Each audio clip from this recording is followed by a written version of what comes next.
Welcome. Welcome. Hi. How's your run today? It was actually really good. I averaged sub 10 minutes today on a 4-mile run on average. So, yeah. That's exciting. Getting there. Getting back to where I was. Yeah. It's been an interesting journey. Why? After that first marathon, it took me a long time to get my confidence back. So we have a fun story from today. So I had set a goal to do 6 miles today, and I had talked with Andrew earlier this week, and we had planned for me to do it today. It just made the most sense with scheduling. And so I had been anticipating this walk, 6 miles, which is the longest that I have done for a long time.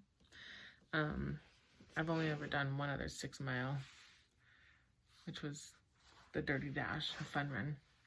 And so I drove to a lake by our house because I didn't want to walk on the road to get there. And at 5.7 miles, I realized I had lost my key. I was like, oh, shoot, you gotta be kidding me. So I started walking back to the first place that I thought that I might have dropped it. And I didn't see it. I had taken my phone out to take a picture of the lake behind me. Maybe we'll post that picture. That's a good idea. Right here is that picture. And because I like to take a picture of me on my run at one point, walk. And so when I got back to this place where I'd taken the picture, it's like, okay, it's not here. And so I kind of started praying in my head, and I called Andrew, told him what's going on, and he first asked, did you say a prayer? And I said, yeah, just kind of in my head, not like an official one. So we talked about it for a minute, and Andrew still needed to get his run in. It was going to start getting dark before too long. And so we kind of left it at that I was going to say a prayer. Andrew was going to say a prayer for me too. And if I didn't find it, that I would walk home, and then Andrew would come walk or run and pick up the car with his key. So I said a prayer out loud and told Heavenly Father that I needed his help, and that it kind of went into some deeper programming, some deeper issues that I've been struggling with, just like knowing how aware Heavenly Father really is of me. And but I felt kind of selfish and foolish for asking for this miracle, because I felt like it was asking for a sign from Heavenly Father. And so I was kind of thinking in my head, well, what's the difference between having faith and knowing that Heavenly Father can make this miracle happen? Because I've asked him for similar miracles in the past. I tend to lose stuff and he helps me find it. It's happened a lot. And so I said a prayer.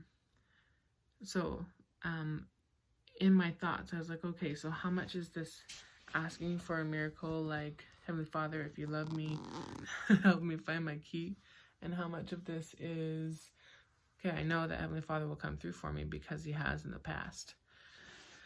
So I didn't find any answers at that moment, but I just tried to tune in and think, okay, where could this key be? Where am I feeling that it might be? Like, any promptings on where to look? And I just felt to look around a little bit more where I was at, and then just decided to head back, start walking back towards where I had come from, and on my way back home. And along the way, I would ask people that I passed, hey, have you found a key by chance? And they all said no. And one guy asked, well, where's the car parked? And I was like, do I want to tell you? Because if you find it, you could go find the car and take the car. Which showed my lack of trusting in that moment. A lot of people were like, oh, like they asked what kind of key it was. I was like, really, I just want to know if you've seen a key. If not, like, I don't expect you to go looking for it. But people were really nice. So I walked home, and Andrew went on his run. And want to tell the rest of the story? I went for my run. And that was it. Until I got to the car.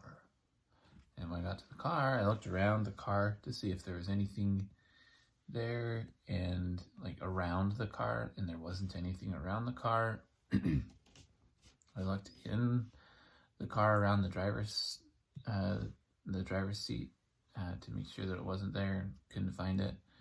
So I was like, well, okay, I guess we'll be back to look for the key. It's not like we have to drive very far to go searching for it, since the lake is only 5 minutes from our house. So I had planned to go back tomorrow and walk to another place, the previous place that I'd taken out my phone.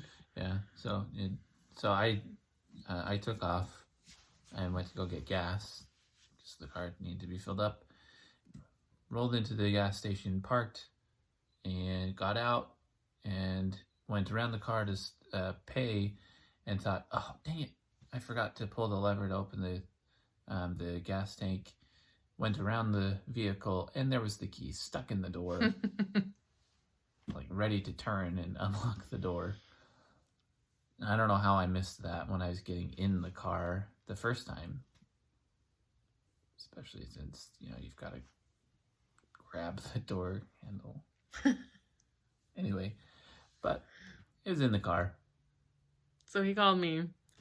Guess what I found? I'm like, well, the only thing that we are immediately looking for, the key? He says, yeah. I said, where did you find it? Like, I figured he must have found it on the path or something. I had no idea. He says, in the door. I was like, what do you mean in the door?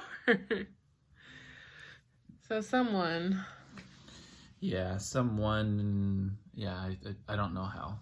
Like, there's no real explanation, because, like I said, it is unlikely that I would have missed it when I first got to the car at the lake. But it was there, sticking out of the door. So. Yeah. Someone found it. Probably set off the alarm to find out if the car was anywhere close. Maybe. And followed that. Maybe. That or an angel.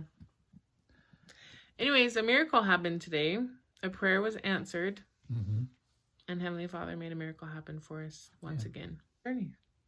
Yeah. I am a half marathoner. I'm a marathoner.